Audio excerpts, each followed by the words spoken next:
I just watched Star Trek Lower Decks episode 4, Moist Vessel, you guys. oh, oh, oh, oh, oh, oh.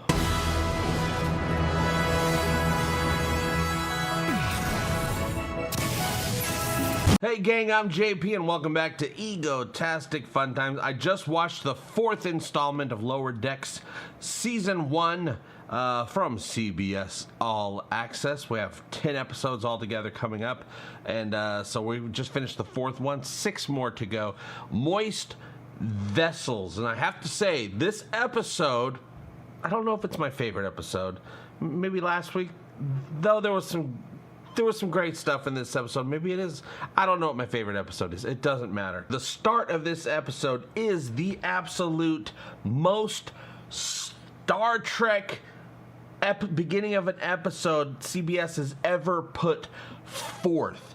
Except for some of the, just very light interjections from Mariner at the top of this episode. This starts off like a TNG episode.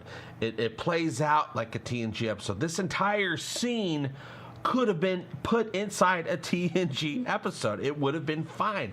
It would have worked. You would have never had any inkling that this was not Star Trek. And I know I've said the word Star Trek and TNG a lot in the last minute or so. Now, of course, Mariner interjects a little bit. She's being a little bit of a rude. She's being rude as she is, but that was great because that's the point of this episode. This episode is a Mariner episode. The A story is a Mariner story. The B story is a really great Tendi story, and then the C story, which barely exists, it was just there for a little bit of comic relief, was a Boimler storyline. The whole purpose of this episode is to have Mariner have her ass kicked a little bit. Mariner obviously is an incredibly talented officer. She's, she was commissioned about 10 years ago. She graduated Starfleet, commissioned 10 years ago. Has all the skills to pay the bills, but she's a little bit too much of a badass. She has no respect for authority, especially on the Cerritos, because her mother is the captain, Captain Freeman. And so a lot of her acting out has to do with the fact that she's mad at her mom. She has a bad relationship with her mom. They don't understand each other. The mother is the captain of a Starfleet vessel. She's all about the rules and stuff like that, and she would wishes that Mariner was a little bit more like that. I have a feeling that if Mariner was serving aboard another starship, that her attitude would be a lot different. She wouldn't be so, sporadically, being insulting and stuff like that. I'm sure that she's part of Lower Decks because her mother's trying to punish her a little bit, trying to get her grounded a little bit.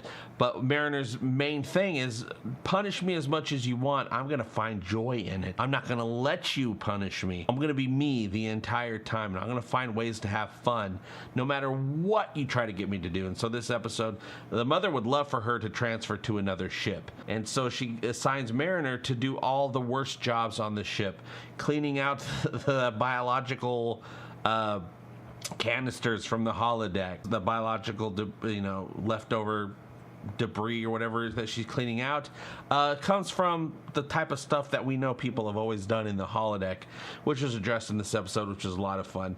A lot of jokes that we as Star Trek fans have been making all our lives. This show actually takes those jokes and addresses them and uses those jokes because these people are hardcore TNG era Star Trek fans. So it was great to see Mariner and her mother actually forced into a situation where they actually have to work together and they learn to respect each other a little bit more. So we actually got the mother-daughter relationship story arc, or at least the beginning of it or the middle of it, that we've been looking for with this character. We kind of understand why Mariner is the way she is.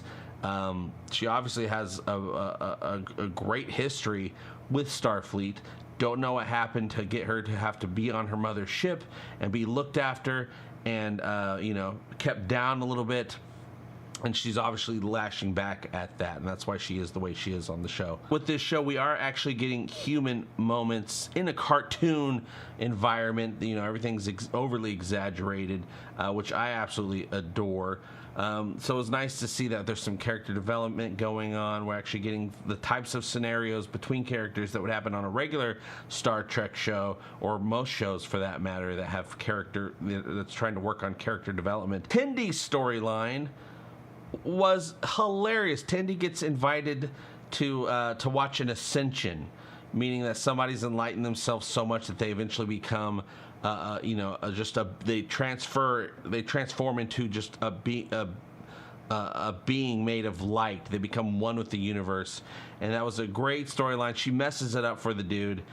He loses, his concentration or whatever, his oneness, and she totally ruins his ascension.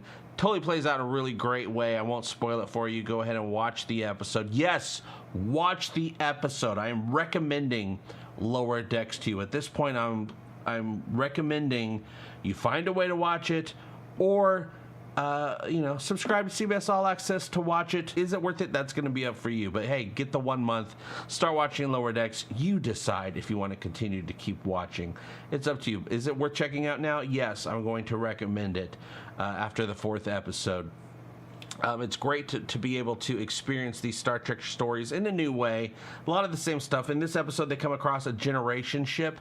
So an ancient generation ship that they found in space, floating in space from who knows how long ago. It's basically just filled with mummies.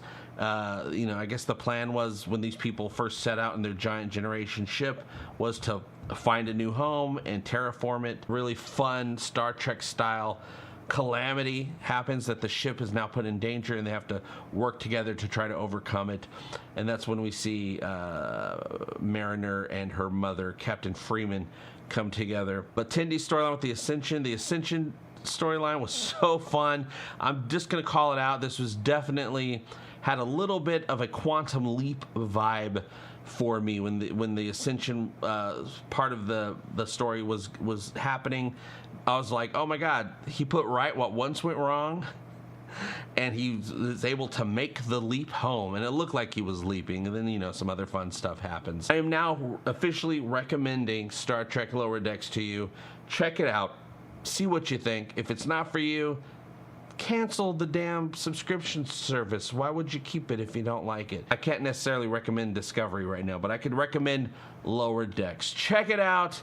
A lot of fun, hardcore Star Trek isms going on. If you're a hardcore Star Trek fan, you're going to get a lot more out of this than the general audiences, though the general audiences seem to love it. But there's layers and layers of stuff that only Star Trek fans will get. And I'm not talking about general Star Trek fans. A lot of you guys call yourselves, oh, I love Star Trek, and then you don't know a bunch of stuff. How are you liking Star Trek Lower Decks so far? You can tell me below. You can join the conversation. We'll chat about it. We'll see what we think. If you want to help support Egotastic FunTime, positive fan community, this is where you can let your pew-pews explode and get away from, the world of negativity. You can come here and hang out with us. Support the channel by clicking stuff below. I'll see you very soon. And as always, I hope all your times, I'm going to see Bill and Ted Part 3 right now, you guys. I hope they're all Egotastic fun times. Love you. Bye-bye.